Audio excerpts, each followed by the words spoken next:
விநாயகர் அகவல் என்கின்ற அந்த ஔவையாரினுடைய பாடல் பகுதி 8 தொடங்க இருக்கின்றேன். 5 வரிகள் கொண்ட விநாயகர் அகவலை நம்ம பகுதி பகுதியா பிரிச்சுட்டு 7வது பகுதியாக போன வாரம் பார்த்தோம். இருந்தால் அந்த 9 வாயில் ஒரு மந்திரத்தால் என்கின்ற அந்த 3வது வரியையும் இன்று சேர்த்து நான் உங்களுக்கு சொல்ல கடமைப்பட்டிருக்கிறேன். இந்த 9 வாயில் ஒரு மந்திரத்தால் என்ற வரியினை சிறிது பார்த்துவிட்டு, ஐம்புல கதவை அடைப்பதும் காட்டி 6 ஆதாரத்து அங்குஷ நிலையும் என்ற 2 வரிகளுக்கும் விளக்கம் சேர்த்து கொடுத்து இந்த வாரம் அமர்வுல பார்க்க போறோம். வாயில் ஒரு மந்திரத்தால் என்ற வரிக்கு 9 வாயில் அல்லது 9 வாசல் அல்லது வடமொழி சொல்லில் வருகின்ற நவத்வாரங்கள் என்று எல்லாம் ஒரே வார்த்தை, ஒரே அர்த்தம் தான். இந்த 9 வாயில் என்பது முதல்ல நம்ம பார்த்தோம்னா 2 கண்கள், மூக்கு துவாரங்கள் 2, காதுகள் 2, வாய் 1, மலவாய் 1, கருவாய் 1, ஆக மொத்தம் 9 ஓட்டைகள், துவாரங்கள், நவத்வாரங்கள் என்று சொல்லலாம். இதுல என்ன பண்ணிருக்கான்னு இரண்டாம் பாகம், இன உறுப்புக்கு 8ஆம் பாகம், சனிக்கு 8ஆம் பாகம். இந்த பாவங்கிறீங்களா, அது என்ன சொல்லுது அப்படின்னு கேட்டீங்க அப்படின்னா, முதல் பாவம் என்பது நீங்க ஜாதகத்துல போனீங்கன்னா லக்னம் என்று இருக்கும். அதுதான் முதல் பாவம், முதல் வீட்.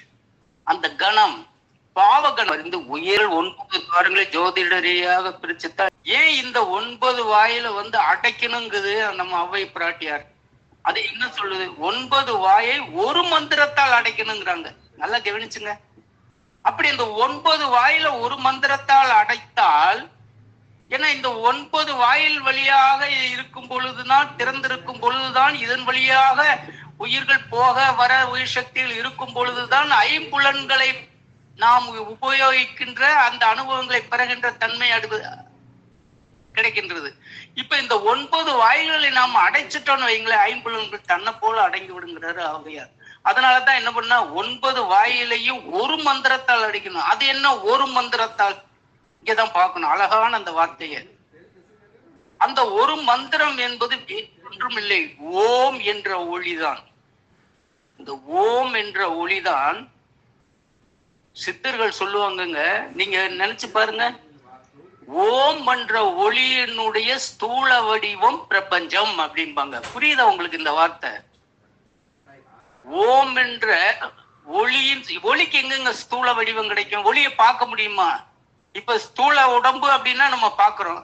அந்த ஒளி என்ற அந்த வார்த்தைக்கு ஸ்தூல உடம்பு இருக்கிறதுங்கிறாங்க சித்தர்கள். அது எங்கெங்க இருக்குன்னு கேட்டீங்கன்னா, அந்த ஸ்தூல உடம்பு தான் பிரபஞ்சம், பேரியக்க மண்டலம், யூனிவர்ஸ். யூனிவர்ஸ் என்பது என்ன? பிரபஞ்சம் என்பது என்ன? பேரியக்க மண்டலம் என்பது என்ன? கோடான கோடி அண்டங்களினுடைய கொத்தி இயக்கம், அதுதான் பிரபஞ்சம். அந்த பிரபஞ்சம் தான் அதனுடைய அந்த காட்சி தான் இந்த ஓம் என்று ஒலிக்கின்ற அந்த அதனுடைய ஸ்தூல வடிவங்கிறாங்க. எதனால அதை ஸ்தூல வடிவங்கிறாங்க சித்தர்கள்? நல்லா கவனிச்சு பார்க்கணுங்க. சுத்த வெளியிலிருந்து வந்திருக்கிறது இந்த பிரதான் தெய்வருக்கு.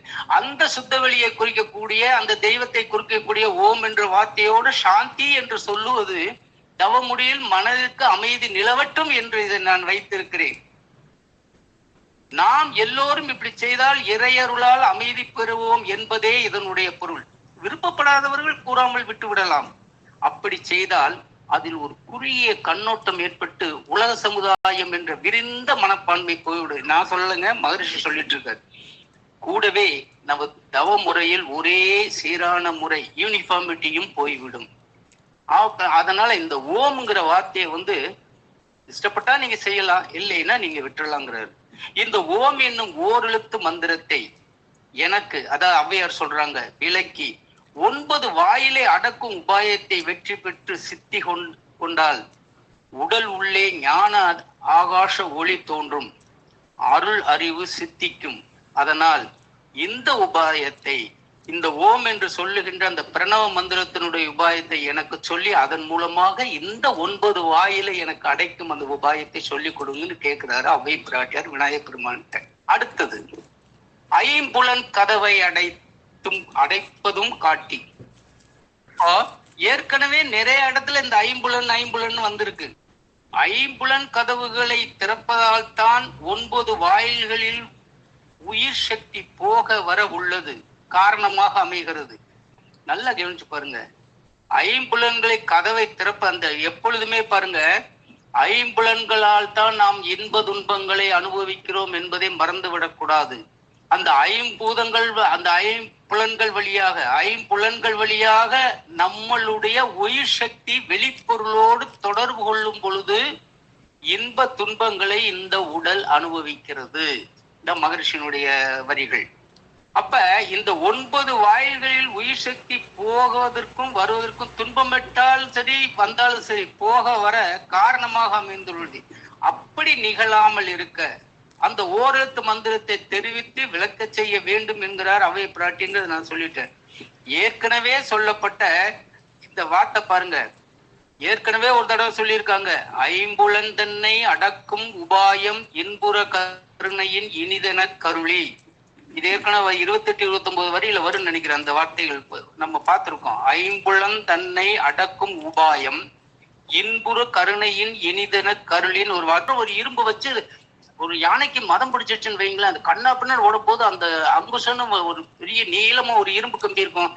அது முனையில ஊசியா ஒரு கொக்கி வளைச்சு வச்சிருப்பாங்க. அந்த கொக்கியை வச்சு அந்த நெத்தியில வச்சு இழுத்தாங்கன்னா ரத்தம் வரும். அப்படியே இழுப்பாங்க. அந்த ஆணை அடங்கி விடும், யானை அடங்கி விடும். அதுக்குத்தான் அந்த அங்குஷ நிலை. இது எதுக்கு இந்த ஆதாரத்தை அங்குஷ நிலையும் அப்படி பேசுறாருன்னா, இந்த 6 ஆதாரங்களும் யானை எப்படி வெறித்தோடி போய் இருக்கிறதோ அந்த மாதிரி போய்கொண்டு இருக்கிறது. அந்த 6 ஆதாரங்களில் இறைநிலை, இறை உருவங்களை வைத்திருக்கிறார்கள் சித்தர்கள். இறைநிலை, அந்த ஒவ்வொரு ஆதாரத்துக்கும் இறைவன் அங்கு இருக்கிறார். அந்த இறைவனை நாம் அறிவதற்கு மனது என்ன ஆகுது, அலைபாயுது. அந்த அலைபாயாம யானைக்கு எப்படி கொக்கி போட்டு அடக்கிறோமோ அதே மாதிரி அந்த அங்குஷ நிலை, அந்த இறைவனோடு நான் இணைந்து குணங்கள் மனம் வெளியே போகாமல், எண்ணங்கள் வெளியே போகாமல் அதே நிலையில் அந்த கொக்கி மாதிரி இருக்கிற அங்குஷ நிலை எனக்கு வேணும். எப்படி யானை பாகிறதை போட்டு நிறுத்தி அடக்குகிறானோ அந்த நிலை எனக்கு வேணும்னு கேட்கிறாரு அவை பிராட்டியார். 6 ஆதாரத்தை அங்குஷ நிலையும். ஆதார நிலைக்கு மூலம் முதல் சக்கரமாகிய மூலாதாரம் நமக்கு எல்லாத்துக்கும் தெரியும். மூலாதாரத்தின கடவுள் மூல கணபதி. அங்க ஒரு கடவுள் இருக்கிறாரு. இந்த விநாயகர் பெருமான், இந்த விநாயகர் அகவல்ல இந்த விவரங்கள் கொடுக்குறாங்க. 6 ஆதார நிலைக்கு முதல் ஆதாரம் சக்கரம் மூலாதாரம். அந்த மூலாதாரத்துக்கு கடவுள் மூல கணபதி. மூலாதாரம் குடிகொண்டுள்ள இனக்குறிக்கு மேலே உள்ள சுவாதிஷ்டானத்துக்கு பிரம்மதேவன் கடவுள், படைக்கின்ற தெய்வம். அதற்கு மேல் இருக்கிற மணிப்புரகம் உந்தி, அதுக்கு திருமால் தெய்வமாக இருக்கிறார். இதயம் அருகில் உள்ள அநாகதம், அந்ததுக்கு உருத்திரர் தெய்வமாக இருக்கிறார், கடவுளாக இருக்கிறார். விசித்திக்கு மகேஸ்வரன் கடவுளாக உள்ளார். ஆக்னைக்கு சதாசிவம் கடவுளாக உள்ளார்.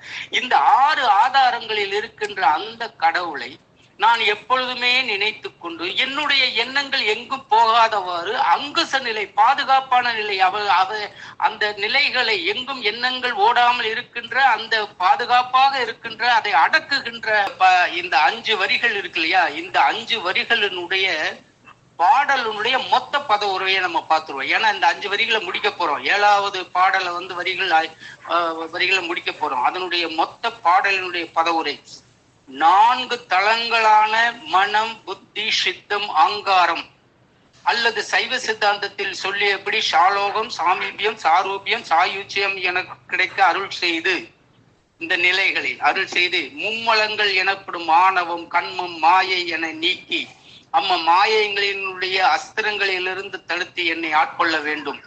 இந்த பாடலுடைய பதவுரை.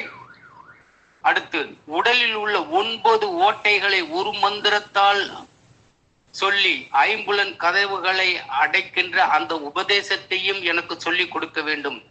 உடல் 6 ஆதாரங்களுக்கு அப்பால் உள்ள உயர்ந்த நிலையை என்னை அடைய செய்ய வேண்டும் விநாயக பெருமானே என்பது இந்த 7வது பாகத்தினுடைய 5 வரிகளினுடைய பொருள் முடிக்கிறேன். அடுத்து நம்ம விநாயகர் அகவல் 8க்கு போறோம். நம்ம 8க்கு போய் அதனுடைய இதை பார்க்கணும். இதுல இருந்து ஒரு வேண்டுகோள் என்னன்னு கேட்டீங்கன்னா, இந்த அவ்வை பிராட்டி அவர்கள் தன்னுடைய விநாயகர் அவர்களில் சொல்லப்பட்ட அந்த வரிகளில் இருந்து போகின்ற அந்த ஆழமான கருத்துக்களை மனதில் கொண்டு அதன் மூலமாக நமது மன ஆற்றலை பெருக்கி அதன் மூலமாக நாம் வாழ்ந்து, அதாவது இந்த பூமியில் பிறந்த அந்த நோக்கத்தை, வாழ்வின் நோக்கத்தை அடைவதற்கு இது வழிவகுக்க வேண்டும், உங்களுக்கு அது துணை புரியட்டும் என்று கூறி இந்த நல் சிந்தனையத்தோடு நிற்கிறேன். வரும் வாரம் நம்ம 36லிருந்து 40 வரைக்கும் பார்க்க போறோம். 8 40. வாழ்க வளமுடன், வாழ்க வளமுடன்.